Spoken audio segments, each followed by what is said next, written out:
संतोषी माता की व्रत कथा। एक बूढ़ी औरत थी, उसके 7 बेटे थे। उसमें से 6 मेहनती थे और एक आलसी था और काम नहीं करता था। बूढ़ी औरत खाना बनाती और 6 बेटों को खिलाती। जो कुछ बच जाता वह 7वें बेटे को दे देती। छोटा बेटा भोला था और उसे इस बात का पता नहीं था। एक दिन उसने अपनी पत्नी से कहा, देखो मेरी माँ मुझसे कितना प्यार करती है। पत्नी ने कहा, क्यों नहीं, वो तो सबको बचा हुआ खाना खाने को देती है। उसने कहा, क्या, ऐसे कैसे हो सकता है? जब तक मैं अपनी आंखों से नहीं देख लेता तब तक मैं तुम्हारी बात पर विश्वास नहीं करूंगा। पत्नी हंसी और बोली, जब तुम खुद देख लोगे तब विश्वास करोगे। कुछ दिनों के बाद घर में उत्सव मनाया गया। 7 प्रकार के पकवान और लड्डू बनाए गए। सच्चाई जानने के लिए उसने सिरदर्द का बहाना बनाया और रसोई में जाकर लेट गया। उसका चेहरा एक पतले कपड़े से ढक लिया और उसी के पीछे से सब कुछ देखता रहा। 6 भाई भोजन के लिए रसोई में आए। उसने देखा कि उसकी माँ ने उनके लिए सुंदर आसन लगाए थे और उन्हें 7 प्रकार के पकवान परोसे थे। वह अब उन्हें बड़े प्यार से खाना परोस रही थी। वह देखता रहा। 6 भाइयों ने खाना खाया और उठ गए। माँ ने उनकी थालियों से बचा हुआ खाना उठाया और लड्डू के टुकड़ों को एक लड्डू बनाया। बचा हुआ खाना खत्म करने के बाद माँ ने बेटे को पुकारा, उठो बेटा, 6 भाई खाना खाकर चले गए हैं, तुम अकेले रह गए हो, उठो, कब खाओगे? वह कहने लगा, माँ मुझे खाना नहीं खाना है, मैं देश छोड़कर जा रहा हूँ। माँ ने कहा, अगर कल जाना है तो आज ही जाओ। उसने कहा, जी हाँ, मैं आज ही जा रहा हूँ। यह कहकर वह घर से निकल गया। घर से निकलते समय उसे अपनी पत्नी की याद आई। वह गौशाला में गोबर के उपले बना रही थी। वह वहां गया और बोला, मैं कुछ समय के लिए दूसरे देश जा रहा हूँ, तुम निश्चिंत रहो और अपना कर्तव्य निभाओ। उसने कहा, निश्चिंत रहो, मेरी चिंता मत करो, मैं भगवान राम की शरण में रहूंगी। भगवान तुम्हारे साथ रहें। मुझे अपनी कोई वस्तु दे देना ताकि मैं तुम्हें याद रखूं। अपने सभी कामों और चिंताओं में मुझे भूलना मत। उसने कहा, मेरे पास कुछ नहीं है, बस यह अंगूठी है, तुम इसे ले लो और मुझे अपनी कोई चीज यादगार के तौर पर दे दो। उसने कहा, मेरे पास क्या है? मेरे पास बस यह मुट्ठी भरकर गोबर है। इतना कहकर उसने अपने गोबर से भरी मुट्ठी उसके पीठ पर निशान के तौर पर रख दी और वह चला गया। इस प्रकार चलते चलते वह एक दूर देश में पहुंचा, जहां उसे एक व्यापारी की दुकान मिली। वहां जाकर उसने कहा, भाई मुझे अपना नौकर रख लीजिए। व्यापारी को नौकर की जरूरत भी थी, इसलिए उसने उसे रुकने को कहा। लड़के ने पूछा, वेतन कितना देंगे? व्यापारी ने उत्तर दिया, तुम्हारा काम देखने के बाद ही तुम्हें वेतन दिया जाएगा। उसे व्यापारी से नौकरी मिल गई। वह सुबह 7 बजे से दोपहर 2 बजे तक काम करता था। कुछ ही दिनों में उसने लेन देन, हिसाब किताब, ग्राहकों को सामान बेचना और सारा काम संभाल लिया। व्यापारी के पास 7-8 नौकर थे। वे सब उसकी बुद्धिमत्ता देखकर दंग रह गए। व्यापारी ने उसकी कार्यकुशलता को देखकर 3 महीने के भीतर ही उसे अपना साझेदार बना लिया और मुनाफे में 50% हिस्सेदारी कर दी। 12 वर्षों में वह एक प्रसिद्ध व्यापारी बन गया और मालिक ने सारा काम उसके कंधों पर सौंपकर देश से बाहर चला गया। अब बहू के साथ क्या हुआ, कृपया ध्यान से सुनिए। सास ससुर उसे बहुत परेशान करने लगे। घर का सारा बोझ उस पर डाल दिया और उसे जंगल से लकड़ी लाने के लिए भेज दिया जाता था। इस दौरान जिस अनाज से रोटियां बनाई जाती थी, उसका भूसा निकाल कर रोटी बनाई जाती थी और टूटे हुए नारियल के खोल में उसका पानी रखा जाता था। इस तरह दिन बीतते गए। एक दिन जब वह लकड़ी लेने जा रही थी तो रास्ते में उसे कई महिलाएं संतोषी माता का व्रत कर रही मिली। वह वहीं खड़ी होकर उनकी कहानी सुनने लगी। फिर उसने उनसे पूछा, बहनों, तुम किस देवी की यह व्रत कर रही हो और इस व्रत में तुम्हें क्या फल मिलता है? इस व्रत के नियम क्या हैं? यदि तुम मुझे इस व्रत की विधि समझा सको तो मैं तुम्हारी बहुत आभारी रहूंगी। तब एक स्त्री ने उसे कहा, सुनो, यह संतोषी माता का व्रत है। इस विपत्ति से दरिद्रता दूर होती है, धन की प्राप्ति होती है, समस्त चिंताएं दूर होती हैं। यदि घर में सुख का माहौल हो तो मन प्रसन्न और शांत होता है। बांझ स्त्री को संतान प्राप्ति होती है। यदि पति बाहर गया हो तो वह शीघ्र ही लौट आता है। अविवाहित कन्याओं को अपनी पसंद का वर मिलता है। लंबे समय से चल रहे न्यायालयी मामलों में शीघ्र ही सुलझ जाते हैं। यदि घर में कलह हो तो शांति और सुख का माहौल होता है। घर में समृद्धि आती है, धन और भूमि की प्राप्ति होती है, रोग दूर होते हैं और इस प्रकार तुम्हारे मन में जो भी मनोकामना हो संतोषी माता के आशीर्वाद से वह पूर्ण होती है, इसमें कोई संदेह नहीं है। फिर उनसे पूछना शुरू किया, यह व्रत कैसे रखा जाता है? क्या आप कृपया करके मुझे समझा सकते हैं? मैं आपकी सदा आभारी रहूंगी। महिला समझाने लगी, 1/4 आना गुड़ और चने खरीदो। पुराने जमाने में आना होता था और 16 आना मिलकर 1 रुपया बनता था। अगर चाहो तो अपनी क्षमता के अनुसार 5/4 आना या 1/4 रुपया भी खरीद सकते हो और बिना किसी संकोच के अपनी श्रद्धा और प्रेम के अनुसार खरीदो। 1/4 पैसे से लेकर 5/4 तक आना अपनी शक्ति और श्रद्धा के अनुसार खरीदो। हर शुक्रवार को व्रत रखो, भोजन मत करो और यह कहानी सुनो या पढ़ो। व्रत में कोई ढील मत दो, नियमों का लगातार पालन करो और व्रत रखो। अगर कोई सुनने को तैयार न हो तो घी का दीपक जलाओ या पानी का एक पात्र अपने सामने रखो और कहानी पढ़ो, लेकिन ध्यान रखो कि नियम न टूटे। जब तक फल न मिले नियमों का पालन करते रहो और व्रत करते रहो। मनोकामना पूरी होने पर उद्यापन करो। 3 महीने के भीतर माता मनोकामना पूरी करती है। यदि इस बीच ज्योतिषीय रूप से भाग्य अनुकूल न हो तब भी माता मनोकामना पूरी करती है। मनोकामना पूरी होने पर ही उद्यापन करना चाहिए, बीच में नहीं। उद्यापन के दिन 2.5 किलो पीसे हुए काजू, खीर और चने की करी बनानी चाहिए। इस भोजन से 8 लड़कों को खिलाना चाहिए। जहाँ तक संभव हो लड़के निकट परिवार के सदस्य हों, जैसे बड़े या छोटे साले का बेटा, रिश्तेदार और परिवार के अन्य सदस्य। यदि वे उपलब्ध न हो तो आप अन्य रिश्तेदारों या पड़ोसियों के बेटे को आमंत्रित कर सकते हैं। उन्हें भोजन दें और अपनी क्षमता के अनुसार उपहार दें तथा माता के अनुष्ठानों का पालन करें। उस दिन घर में किसी को भी खट्टी चीजें नहीं खानी चाहिए। यह सुनकर बुढ़िया की बहू चली गई।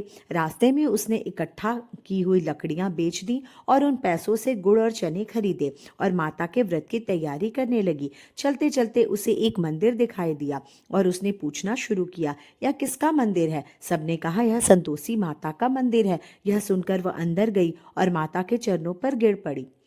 वह बड़े दुख से प्रार्थना करने लगी, माँ, मैं एक अज्ञानी स्त्री हूँ, मुझे इस व्रत का नियम नहीं पता, मैं बहुत दुखी हूँ। हे माँ, जगत की देवी, कृपया मेरा दुख दूर करो, मैं आपकी शरण में आई हूँ। माँ को दया आ गई। एक शुक्रवार बीत गया और अगले शुक्रवार को कोई उनके पति का पत्र लेकर आया और तीसरे शुक्रवार को उन्हें उनके द्वारा भेजा गया पैसे मिल गए। यह देखकर बड़े देवर और उनकी पत्नी ने मुंह बनाया, इतने दिनों में इतना पैसा आ गया, इसमें क्या बड़ी बात है? लड़के उन्हें ताना मारने लगे, पैसा आने लगा है, अब काकी की इज्जत बढ़ जाएगी भाई। पत्र आता है, पैसा आता है, हम सबके लिए अच्छा है। इतना कहते हुए आंखों में आंसू भर गए और वह संतोषी माता के मंदिर में गई और मातेश्वरी के चरणों में गिरकर रोने लगी। माँ, मैंने कब पैसे मांगे? पैसे से मेरा क्या काम है? मेरा काम तो बस अपने पति के साथ है। मैंने अपने पति को फिर से देखने और उनकी सेवा करने की प्रार्थना की है। तब माता प्रसन्न होकर बोली, बेटी जाओ, तुम्हारा पति आ रहा है। यह सुनकर वह बहुत प्रसन्न हुई और घर लौटकर अपना काम करने लगी। अब माता संतोषी सोचने लगी, मैंने ये सब उस भोली भाली स्त्री से कह तो दिया, पर उसका पति आएगा कहाँ से? वो तो सपने में भी उसे याद नहीं करता।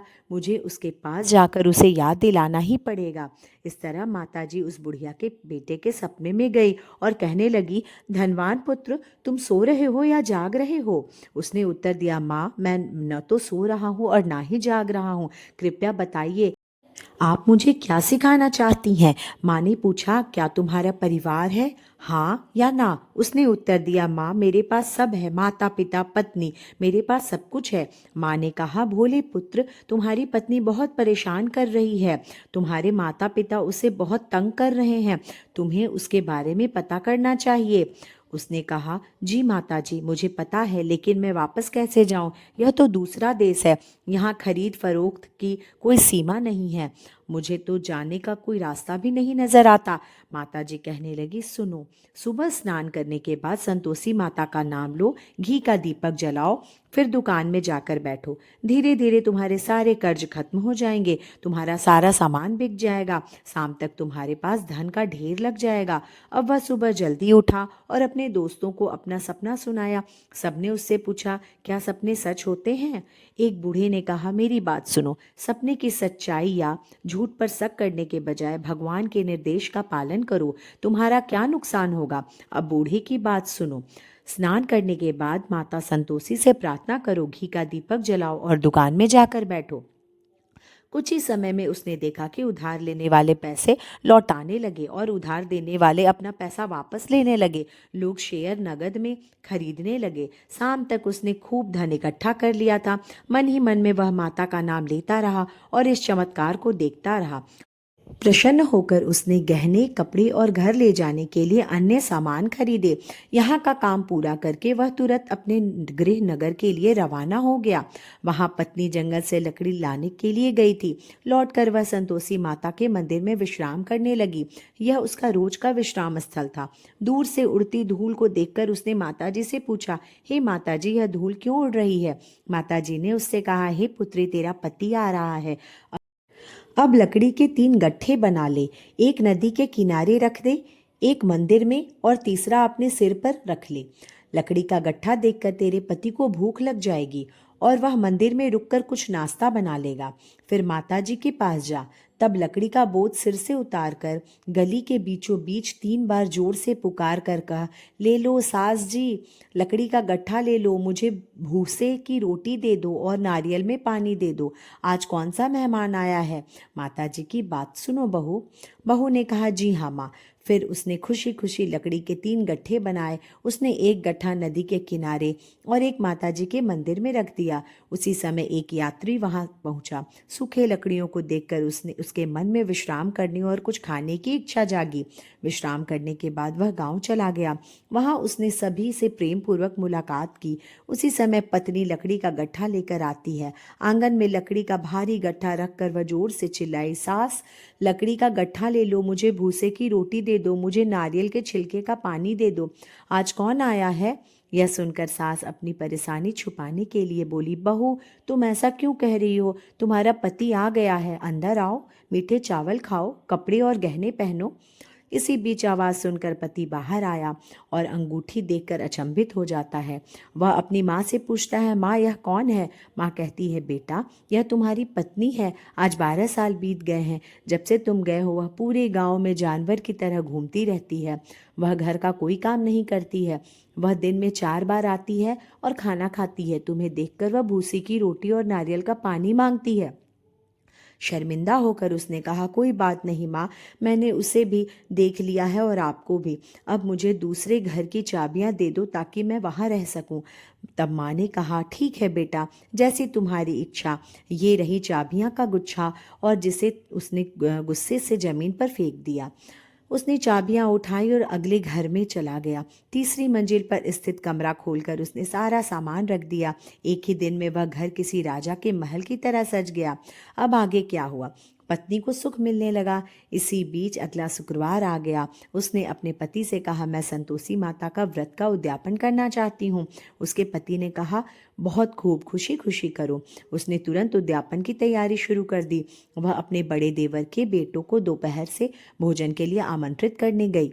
उसने निमंत्रण स्वीकार कर लिया, लेकिन उसकी मंझली भाभी ने अपने बेटे को समझाया, देखो, तुम सब खट्टी चीज मांगो, जिससे उसका उद्यापन पूरा नहीं होगा। लड़के दोपहर के भोजन के लिए आए। उन्होंने खीर भरपेट खाई, लेकिन माँ की बातें याद करके वे कहने लगे, हमें कुछ खट्टा दो, हमें खीर खाना पसंद नहीं है। इसे देखकर हमारा मन बेचैन हो रहा है। बहू कहने लगी, कोई भी खट्टी चीज नहीं लेगा, यह संतोषी माता का प्रसाद है। लड़के खड़े हो गए और बोले, पैसे दो। भोली भाली बहू ने कुछ न जानते हुए उन्हें पैसे दे दिए। लड़कों ने जिद में आकर इमली खरीदी और खाने लगे। यह देखकर माता ने बहू को श्राप दिया। राजा के सैनिकों ने उसके पति को गिरफ्तार कर लिया और उसे ले गए। भाई और भाभी ने झूठे आरोप लगाने शुरू कर दिए। यह हमेशा लूटपाट करता रहा है, इसी ने यह धन इकट्ठा किया है। राजा के सैनिक उसे ले गए। अब जेल में पिटाई पड़ने पर सब कुछ पता चल जाएगा। पत्नी यह सब सुनकर सहन नहीं कर सकी। रोते हुए वह माताजी के मंदिर चली गई। वह कहने लगी, माँ, आपने ये क्या किया, मुझे क्यों रुलाया। माँ ने कहा, बेटी, तुमने उद्यापन कर दिया और व्रत बिगाड़ दिया। इतनी जल्दी तुम सारी बातें भूल गई। वह कहने लगी, माँ, मैं भूली नहीं हूँ, नहीं मैंने कोई पाप किया है। लड़कों ने मुझे भुला दिया और भूल कर मैंने उन्हें पैसे दे दिए, मुझे क्षमा कर दीजिए माँ। माँ ने कहा, क्या कोई इस तरह की भूल करता है? उसने कहा, माँ कृपया मुझे क्षमा कर दीजिए, मैं आपका उद्यापन फिर से करूँगी। माँ ने कहा, अब कोई गलती मत करना। वह बोली, अब कोई गलती नहीं होगी। माँ कृपया मुझे बतलाइए, वह कैसे आएगा? माँ ने कहा, जाओ बेटी, तुम्हें तुम्हारा पति रास्ते में मिल जाएगा। वह वहाँ से चली गई और रास्ते में उसने अपने पति को पाया। उसने उनसे पूछा, तुम कहाँ गए थे? तब उसने कहना शुरू किया, उसने बहुत धन कमा लिया था, इसलिए राजा चाहता था कि वह कर अदा करे। वह कर अदा करने गया था। खुश होकर उसने कहा, अच्छा हुआ, चलो घर चलते हैं। वे घर चले गए।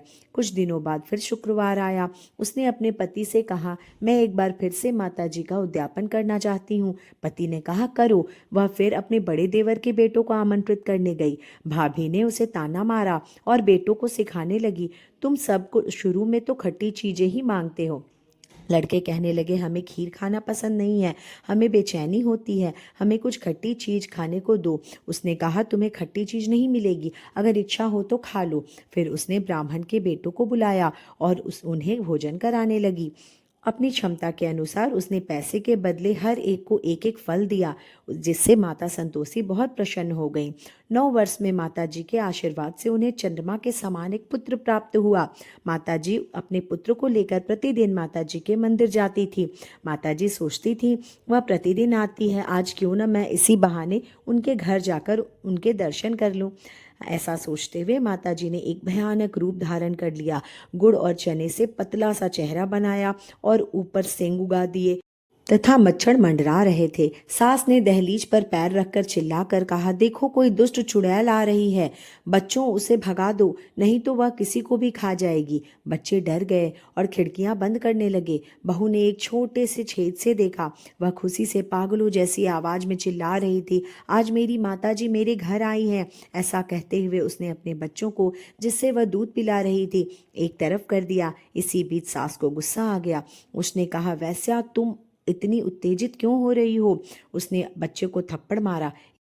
इसी बीच माता जी की आभा चारों ओर फैली हुई थी और लड़के वहां खड़े थे। उसने कहा, माता जी, मैं जो व्रत रख रही हूँ वह संतोषी माँ का ही है। ऐसा कहते हुए उसने घर के सभी दरवाजे और खिड़कियां खोल दी। सभी ने माता जी के चरण धारण किए और उनसे प्रार्थना की, हे माता जी, हम मूर्ख हैं, पापी हैं, हमें आपके व्रत के नियम नहीं पता थे। आपका व्रत बिगाड़कर हमने बहुत ही बड़ी गलती की है। हे जगत माता, हमारी गलती क्षमा कीजिए। इस तरह माता जी प्रसन्न हो गई। जिस प्रकार माँ ने बहू को पुरस्कृत किया, उसी प्रकार सबको पुरस्कृत किया जाए। कहानी पढ़ने वालों की